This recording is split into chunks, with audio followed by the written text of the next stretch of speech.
para nós este momento de júbilo para começar a Free Zone há hobby bom diretor, mas também que nós podemos ter juditeira back, profissional back Aruba, para bem contribuir no desenvolvimento de Aruba. A participação do Sr. Mosher na Free Zone não está só, no sentido que está começar seu challenge novo com a empresa, com a passador de uma organização, para a Free Zone está se perdida, e ano passado, em 2024, por fim, Free Zone logra seu primeiro ganagem back depois de hopi ano, e sabe que graças ao effort que o Raad van Commissaris põe, e tudo é empregado na Free Zone, que põe Free Zone back riba e caminho correto, e põe hasta profits, e agora que está culminar com a introdução do Sr. Mosher como diretor, também junto com o governo Aruba, último ano, imensa riba a lista de atividades na novo para Free Zone, e por meio de janeiro está aqui entra em vigor, mais de 100 atividades na novo, que agora que por ordem exercer vanuit de Free Zone para o resto do mundo, assim donando oportunidade para empresas na novo estabelecer na mesa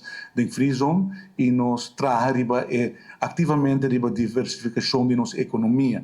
E isso aqui, não parece que eu sentir uma pessoa dinâmica, uma pessoa que compreende negócio, uma pessoa que quer buscar adquirir cliente na novo, e que tem expertise e tem full formação para isso aqui. E nós queremos que o Sr. Walter Mosher, Free Zone, é a pessoa indicada para fazer isso aqui. E me está sumamente contente e me está seguro que o Sr. Mosher também tem impacto positivo riba do que está Free Zone de Aruba e diversificação de economia de Aruba. Minha carreira, minha ministra, bisa entrada em banking há tempo. Entrada no setor de energia para fora de Aruba, pero me estou orgulhoso e contente de estar back na Aruba para aportar na diversificação de nossa economia. E me quero Free Zone tem 25 anos a operar succesvol.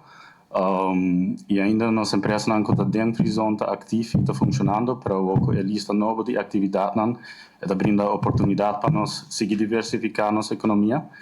E, bom, finalmente, me estou contente de join um time que está dedicado na Free Zone e que está profissional e está trabalhando duro para a economia de Aruba. E nós podemos abrir, se tem pergunta, please, toma contato com nós estamos para servir você.